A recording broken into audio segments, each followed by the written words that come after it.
अस्सलाम वालेकुम नाज़रीन, न्यूज़ बॉक्स के प्रोग्राम आज के मेहमान के साथ मैं हूं आवी शमान। नाज़रीन, आज हम जिस मौजू पे बात करेंगे वो है चाइल्ड लेबर। जैसे कि आप सभी जानते हैं कि बच्चों से काम करवाना एक कानूनन जुर्म भी है और पूरी दुनिया में इसके हवाले से काम करने के लिए इदारे भी मौजूद हैं और कवानीन भी मौजूद हैं और पाकिस्तान में भी इसके हवाले से इदारे भी मौजूद हैं और कानून भी मौजूद हैं। लेकिन हमें अफसोस से कहना पड़ता है कि जैसा कि इदारों को अपना काम करना चाहिए वैसे हमें इदारे किसी भी जगह अपना काम करते हुए नज़र नहीं आ रहे। इदारों की इन्हीं कमज़ोरी की वजह से पाकिस्तान में बच्चों के हवाले से पुरतशद्दुद वाक़यात में दिन ब दिन इजाफा हमें देखने को मिल रहा है। इसी हवाले से बात करने के लिए जो शख्सियत आज हमारे साथ मौजूद है वो किसी तारुफ की मुताज नहीं। सैयद आबिद नकवी साहब, district officer child protection bureau Rawalpindi. अस्सलाम वालेकुम सर, कैसे हैं आप? बहुत बहुत शुक्रिया कि आज आपने हमें वक्त दिया। आप हमें बताएंगे डिस्ट्रिक्ट चाइल्ड प्रोटेक्शन ब्यूरो क्या काम करती है और इस इदारे के फ़राइज़ में क्या क्या आता है? जी, बिस्मिल्लाहिर्रहमानिर्रहीम। सबसे पहले तो आपका शुक्रिया, आपने मुझे अपने प्रोग्राम में मदऊ किया कि अपने डिपार्टमेंट के हवाले से या अपनी कारकर्दगी के हवाले से आपसे कुछ बात की जा सके। तो child protection and welfare bureau एक ऐसा इदारा है पंजाब गवर्नमेंट का जो कि एक्ट के ऊपर माद वजूद में आया। 2004 में पंजाब असेंबली में एक एक्ट पास किया गया था, कानून पास किया गया था, जिसको Punjab destitute and neglected children act कहते हैं, जो कि बेसहारा और अदम तवज्जुही का शिकार बच्चों का कानून है। इस एक्ट में ये लिखा गया था कि जो भी बच्चा सड़क के ऊपर काम करता है, बेगिंग करता है, लावारिस हालत में होता है, अनअटेंडेंट होता है, विदाउट पेरेंट और गार्डियन होता है, किसी मशकूक सरगर्मी में इन्वॉल्व अगर देखा जाए, तो उसको एक इदारे की टीम होगी, वो इसके मुशाहिदे के बाद उस लोकेशन से रेस्क्यू करने की अहल होगी और उस इदारे का नाम child protection and welfare bureau होगा पंजाब में। और इदारे में चाइल्ड प्रोटेक्शन ऑफिसर्स के ऊपर मुश्तमिल तैनातियाँ की जाएँगी और वो चाइल्ड प्रोटेक्शन ऑफिसर्स जो हैं, इन्हीं बच्चों को सड़कों के ऊपर से, जैसा कि मैंने पहले बताया कि मुशाहिदे के बाद कि ये बच्चा नीडी है या ये बच्चा हमारे टारगेट में आता है कि इस बच्चे को किसी न किसी तरीके से मदद की ज़रूरत है या इस बच्चे को बहाली की ज़रूरत है। तो कोई भी 15 साल से छोटा बच्चा जो सड़क के ऊपर बेगिंग कर रहा हो, लावारिस हालत में हो, घर से भागा हुआ हो, नशा की हालत में हो, बोरे में कागज़ और कचरा इकट्ठा कर रहा हो या किसी भी ऐसी नापसंदीदा एक्टिविटी में हो जो कि उसके लिए ठीक नहीं है, उसको वहाँ से फांसी तहवील में लिया जाता है और एक सेफेस्ट प्लेस है, चाइल्ड प्रोटेक्शन इंस्टीट्यूशन, जहाँ पे उसके लिए बोर्डिंग, लॉजिंग और एजुकेशन, तालीम-ओ-हुनर और उसके लिए एक सेफेस्ट माहौल और हाइजीनिक माहौल में उसको यहाँ पे रखा जाता है ताकि उसको कुछ देर यहाँ पे रख के उसकी बहाली के लिए काम किया जा सके। और जब हम उस बच्चे को रेस्क्यू करके अपने इदारे में चाइल्ड प्रोटेक्शन इंस्टीट्यूशन में ले आते हैं, तो वहाँ पे उसकी रिहैबिलिटेशन का फौरी तौर पे काम शुरू हो जाता है। उसकी हेल्थ असेसमेंट असेसमेंट की जाती है, उसको मेडिकल ट्रीटमेंट की ज़रूरत तो नहीं है, उसकी पूरी असेसमेंट की जाती है, उसकी साइको काउंसलिंग की जाती है, उसकी सोशियो इकोनॉमिक ली जाती है कि वो किस फैमिली बैकग्राउंड से है और सड़क के ऊपर किन वजूहात की बिना पे आया। तो उसकी पूरी 1 दिन में फाइल तैयार हो जाती है। फिर 24 घंटे के अंदर-अंदर हमने उसको चाइल्ड प्रोटेक्शन कोर्ट में पेश करना होता है। सर, आप हमें ये बताइएगा कि पूरे रावलपिंडी डिस्ट्रिक्ट में चाइल्ड प्रोटेक्शन ब्यूरो के कितने ऑफिसेज मौजूद हैं? बिल्कुल जी, जो हमारा रावलपिंडी में आजकल ऑफ़िस है, वो है सैटेलाइट टाउन में होली फैमिली हॉस्पिटल के बिल्कुल साथ है जी, ई ब्लॉक में।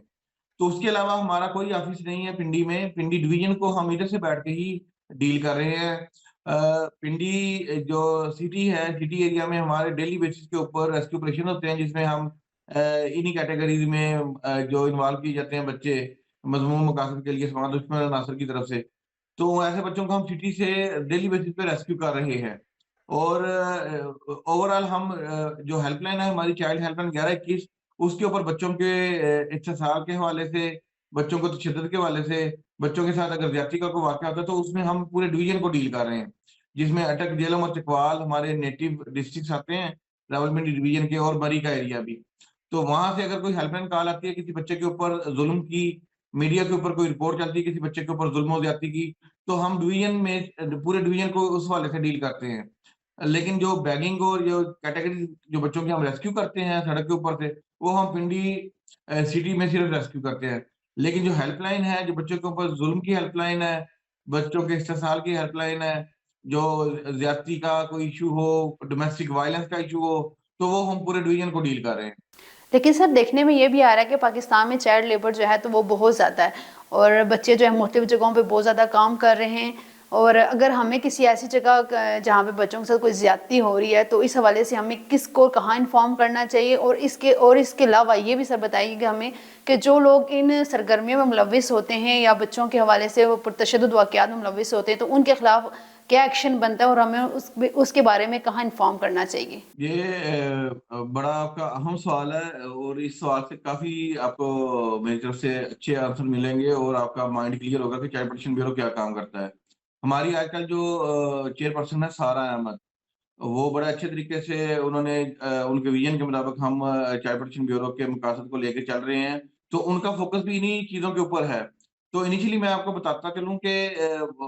कोई भी ऐसा अगर इश्यू हमें रिपोर्ट होता है डोमेस्टिक वायलेंस का, उसको तो हम क्योंकि वो हमारी हेल्पलाइन कॉल के ऊपर रिपोर्ट आती है, तो हम उसको रिस्पॉन्ड करते हैं।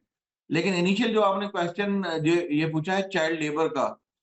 मैं आपको क्लियरली बता दूँ, ये कैटेगोरिकली बता रहा हूँ कि चाइल्ड प्रोटेक्शन ब्यूरो का जो एक्ट है, जो पहले भी मैं आपको बता चुका हूँ, ज़िक्र हो चुका है इसी इंटरव्यू में भी, कि चाइल्ड प्रोटेक्शन ब्यूरो सड़क के ऊपर से बच्चों को रेस्क्यू करने का अहल है कानून के मुताबिक। हाँ जी, लेकिन हमारी क्योंकि हेल्पलाइन है, अगर किसी चारदीवारी में किसी बच्चे के ऊपर ज़ुल्म होता है, ज़्यादती होती है, हमें हेल्पलाइन कॉल पे कॉल आती है, तो उस चारदीवारी में हम जाएँगे थ्रू कोर्ट, कोर्ट को इन्फॉर्म करके, और हम रैपिडली भी वहाँ पे डायरेक्टली भी चले जाते हैं, लेकिन फिर भी हमें किसी चारदीवारी में जाने के लिए कोर्ट ऑर्डर की ज़रूरत पड़ती है, और मुतल्लिका पुलिस को इन्वॉल्व करना पड़ता है। तो जो किसी वर्कशॉप में बच्चा काम कर रहा है, किसी फैक्ट्री में काम कर रहा है, किसी दुकान पे चाइल्ड लेबर में मुलव्वस किया जा रहा है, उसको directly child protection bureau deal नहीं कर सकता, जो कि चाइल्ड लेबर के ज़ुमरे में आता है। चाइल्ड लेबर के ज़ुमरे में जो-जो चीज़ें आती हैं, लेबर डिपार्टमेंट उसको डिस्ट्रिक्ट लेवल पे डील करने का अहल है। उनका एक कानून भी बना हुआ है, जिसमें 16 साल से कम उम्र बच्चों को किसी भी तरीके की मशक्कत में इन्वॉल्व करना वो काबिले जो है दस्तंदाज़ी जुर्म में आता है। तो उसके खिलाफ जो भी इनको बच्चों को इस एज से कम उम्र बच्चों को काम पे रखता है, तो उसके खिलाफ वो एफआईआर करवा सकते हैं, कानूनी कार्रवाई कर सकते हैं, उनके चालान कर सकते हैं, वो लेबर डिपार्टमेंट का काम है। हमारा काम ये है कि सड़क के ऊपर जो बच्चा काम कर रहा है, बैगिंग में इन्वॉल्व किया जाता है, कोई माफिया उससे कोई काम करवा रहा है, सड़क के ऊपर से हम बच्चों को रेस्क्यू करते हैं। किसी भी प्रीमिसेस के अंदर जाने के लिए हमें हेल्पलाइन कॉल की ज़रूरत होती है, और कोई अगर एप्लीकेशन भी दे दे, कोई कंप्लेन दे दे, तो उसको भी हम थ्रू कोर्ट फिर डील कर लेते हैं। लेकिन जो मीडिया केस आ जाता है, उसको भी हम रैपिडली फौरन रिस्पॉन्ड करते हैं किसी चारदीवारी में जाने के लिए, किसी कंप्लेन की हमें ज़रूरत होती है। लेकिन अगर कहेंगे कि तमाम घरों को हम चेक करने का मजाक है, हम ऐसे चेक करने के मजाक नहीं है कि किस घर में कितने बच्चे रखे हुए हैं, किस फैक्ट्री में कितने बच्चे रखे हुए हैं, हम कानूनी तौर पे वहाँ पे नहीं जा सकते। हाँ, लेकिन एक सूरत में हम जा सकते हैं, जो कि मैं बता रहा हूँ आपको, कि अगर कोई इश्यू बन जाए, मीडिया हाइलाइट केस हो जाए, कोई कंप्लेन आ जाए, कोई हेल्पलाइन कॉल हमारी चाइल्ड हेल्पलाइन 1121 के ऊपर कोई कॉल आ जाए, तो उसको रिस्पॉन्ड करने के लिए हम किसी चारदीवारी में जाएँगे, किसी फैक्ट्री में जाएँगे, किसी घर में जाएँगे, किसी वर्कशॉप में जाएँगे। मिसाल के तौर पे बहुत सारे ऐसे वाक़यात हुए हैं, जिसमें वर्कशॉप में उस्तादों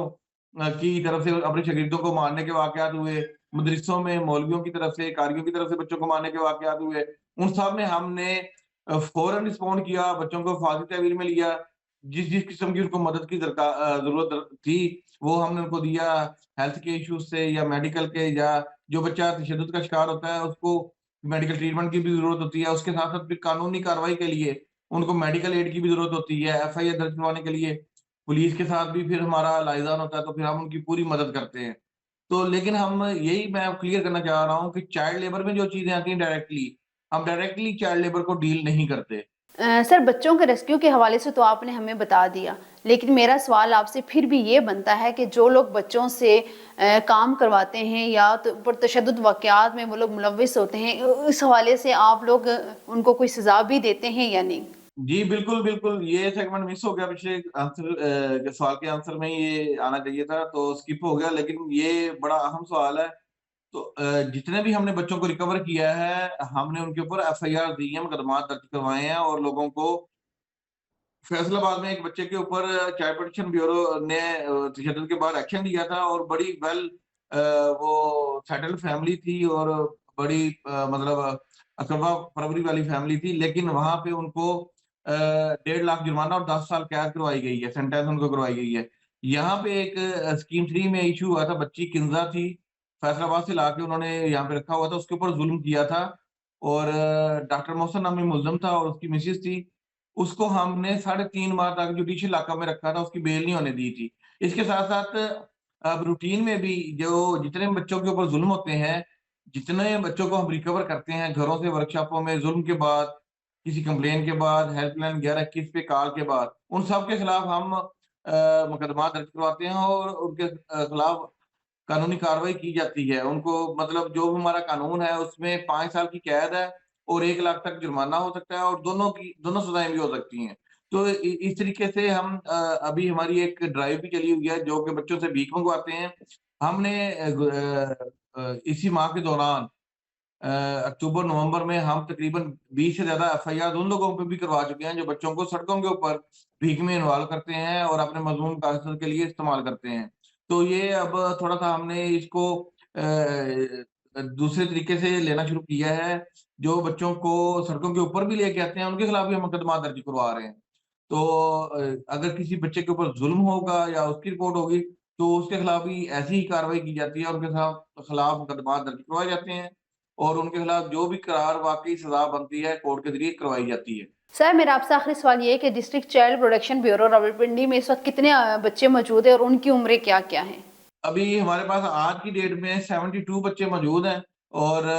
क्योंकि हम रेस्क्यू करते हैं 15 साल से छोटे बच्चों को, लेकिन कानून के मुताबिक फिर हम उनको 18 ईयर्स तक जहाँ क्योंकि कानून में बच्चे की जो एज है, पाकिस्तानी कानून में भी, सीआरसी में, चाइल्ड राइट्स कन्वेंशन में भी बच्चे की जो एज मुतय्यन की गई है, वो बिलो 18 होती है। तो हम 15 साल से छोटे बच्चों को रेस्क्यू करते हैं, फिर टिल द एज ऑफ 18 उनको यहाँ पे रिटेन करके उनकी बहाली के लिए काम करते हैं ताकि वो यहाँ पे रह के, यहाँ पे स्टे करके अच्छी चीज़ों को सीखें, तालीम की तरफ राग़िब हों और माशरे का फ़ाल शहरी बनने के काबिल हो सकें। सईद आबिद नकवी साहब, आपका बहुत-बहुत शुक्रिया कि आपने हमें वक़्त दिया। नाज़रीन, इसके साथ ही आज के प्रोग्राम में अब तक के लिए इतना ही। अपनी होस्ट आविश अमान को दीजिए इजाज़त। अल्लाह हाफ़िज़।